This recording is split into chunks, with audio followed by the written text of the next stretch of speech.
Ya, Anda kembali bersama kami di Prime Time Talk. Dari tadi sudah ada Pak Marius Wijayarta, kemudian juga kita sudah menghadirkan satu lagi narasumber bersama Pak Chandra Yoga Aditama, Kepala Badan Penelitian dan Pengembangan Kesehatan. Terima kasih Pak Chandra sudah hadir di Berita Satu. Baik Pak Chandra, saya ke Pak Chandra dulu Pak Marius. Ini terkait dengan kita berangkat pembicaraan ini dari TKI asal Madiun yang kemudian diduga terjangkit virus Ebola meskipun sudah ada informasi terakhir bahwa ternyata tidak positif begitu ya Pak ya. Sejauh ini bagaimana sebenarnya penanganan dua TKI tersebut Pak?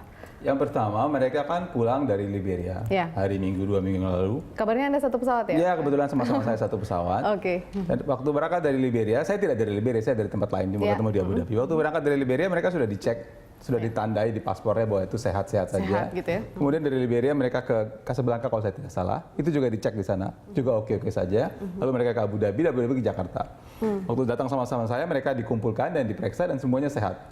Tapi karena mereka pulang dari Liberia, diberi penjelasan bahwa kalau dalam 21 hari ada keluhan, segera berobat.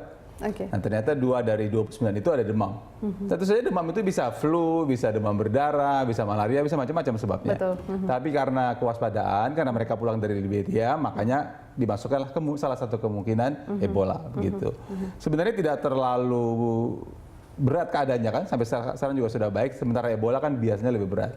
Nah kemudian diperiksa sampelnya, dikirimkan kepada kami periksa 8 sampel ke tadi malam, mungkin sekitar jam 10-an, ini setengah 10 selesai, jam 10 saya rilis ke media supaya cepat kan, katanya kan kita mesti cepat kerja, jadi setengah 10 selesai, jam 10 saya rilis ke media, hasilnya negatif dari 8 sampel 2 orang itu.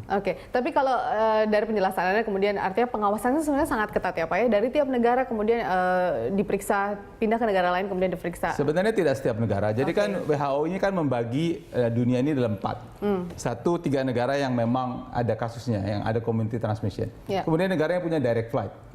Kemudian baru negara yang lain yang tidak punya direct flight. Jadi waktu dia diperiksa di negara Liberia karena memang dia mau keluar, itu namanya exit screening. Kemudian negara mana dia mendarat pertama itu yang punya direct flight, itu yang diperiksa. Begitu dia ke Abu Dhabi tidak diperiksa lagi di sana mestinya. Tapi waktu sampai Jakarta, kantor kesehatan Belanda sudah dapat informasi bahwa ada 29 orang yang akan datang dari Liberia, makanya kemudian mereka menunggu begitu dan melakukan pemeriksaan. Tapi kemudian virus Ebola ini sendiri, virus mematikan ini sendiri, mungkin nggak sih Pak, kemudian dia punya atau butuh waktu proses kemudian agar memperlihatkan gejala atau efek kepada manusianya sendiri begitu, meskipun sudah melewati screening yang cukup ketat begitu Pak? Seperti Anda ketahui, Ebola ini tadinya kan hanya ada di Afrika. Baru tahun ini sebenarnya Ebola itu keluar dari Afrika. Satu ke Amerika, satu ke Spanyol. Nah yang ke Amerika yang persis seperti Anda tanya. Jadi ada orang, dokter bahkan, berangkat dia mengobati pasien di Liberia, terus dia berangkat ke Amerika Serikat. Waktu berangkat dia juga sehat, sampai Amerika Serikat juga sehat, kemudian dia sudah 5 hari kemudian baru sakit. Itu yang di Dallas. Ada satu lagi orang Amerika juga, yang dari Amerika ke New York, sempat jalan-jalan di New York, sempat main bowling, habis main bowling, kemudian dia sakit dan ternyata Ebola. Jadi memang ada masa inkubasi antara virus masuk sampai timbul gejala dan masa inkubasi itu, saya tidak tahu apakah tadi sudah dibicarakan, itu sampai 21 hari. Tadi sudah sempat makanya negara seperti Nigeria dan Senegal, saya kebetulan tadi pagi baru rapat dengan tim WHO, negara seperti Nigeria dan Senegal yang dinyatakan bebas Ebola itu ditunggu sampai 42 hari. 2 kali masa inkubasi tidak ada kasus, mereka dideklar sebagai negara yang bebas Ebola walaupun tadinya tertular.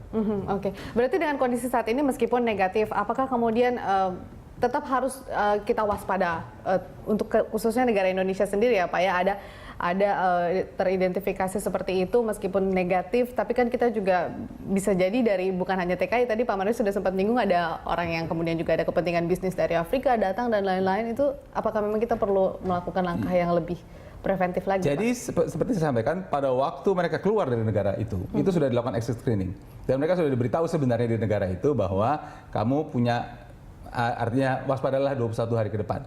Mereka sudah mendapat informasi itu. TKI kita yang baru pulang juga mendapat informasi itu. Dan waktu datang kemarin diberitahu juga. Jadi artinya memang selama 21 hari memang harus waspada begitu mereka. Isunya adalah kalau mereka ada keluhan segera berobat. Walaupun keluhan itu belum tentu. Sejumlah TKI lain kemudian Pak kan ada 29. 29 kan dari daerah yang sama ya, dan semua dalam satu kelompok yang sama. Jadi mereka sudah diberitahu dan sudah dalam pengawasan begitu.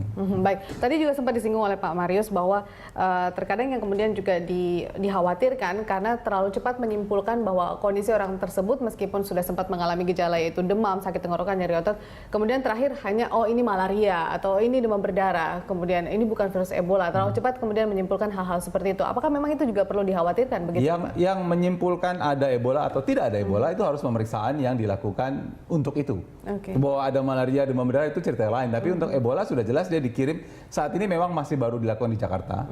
Ya, kita lakukan di Jakarta di laboratorium yang ditunjuk untuk itu, dan laboratorium itulah yang memutuskan Ebola atau tidak Ebola. Bahwa kemudian ada malaria itu cerita lain ya. Mungkin saja dia ada Ebola, ada malaria. Kenapa begitu? Karena dalam rapat yang saya ikuti tadi pagi di WHO itu ada orang WHO yang baru pulang dari Liberia mengatakan bahwa di Liberia itu malaria falciparum, malaria salah satu jenis malaria itu memang sangat endemis. Jadi kalau ada orang demam di sana, kemungkinan besar memang malaria falciparum. Jadi bisa saja dia ada malaria, tapi yang penting untuk mengatakan Ebola atau tidak ada Ebola itu harus menunggu hasil laboratorium yang baru keluar tadi malam jam 10 itu. 10 begitu. Baik, saya ke Pak Marius. Pak Marius, tanggapan Anda kemudian bahwa ternyata juga warga kita yang mungkin dari luar, mereka juga sudah melalui proses screening untuk melewati beberapa daerah-daerah tertentu begitu yang untuk mencegah kemudian tersebarnya virus Ebola ini. Tanggapan Anda bagaimana? Apakah itu sebenarnya sudah cukup aman ataukah harus ada kalau saya kan yang lebih aman? Di sini kan ada KKP segala ya.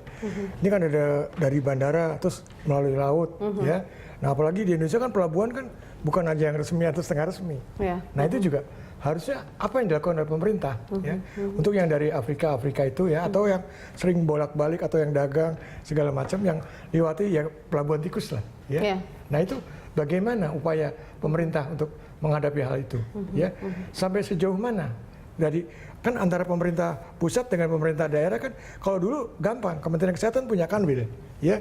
Apakah di sana sekarang dengan adanya otonomi daerah ya, itu nanti apakah Pemda sana juga aware terhadap ini? Gitu ya. Ya, jadi apakah sampai itu pesan-pesan kan Prof Chandra ini saya tahu beliau ini pakarnya dan beliau adalah untuk Ebola khususnya itu anggota WHO juga untuk ini wakil Indonesia ya. Jadi hari ini saya bahagia juga ketemu dengan Prof Chandra ya. Nah, bagaimana sikap pemerintah terhadap yang jalur yang tadi setengah resmi, baik itu melalui laut, melalui pelabuhan tikus-tikus segala macam, terus hubungan dari pusat yang ke daerah. Nah, terus di sana apakah rumah sakit atau minimal mulai dari puskesmas sudah siap belum ya? Kalau ada gejala begini pelayanan kesehatan sana begitu. Nah, itu juga apa yang harus dikirim? Apakah harus dikirim ke RSUD atau rumah sakit yang lebih? Itu terserah dari Kementerian Kesehatan, yaitu dari pusat juga. Oke, baik. Pak Marius, Prof Chandra, kita akan lanjutkan di segmen berikutnya. Pemirsa tetaplah bersama kami di Prime Time Talk.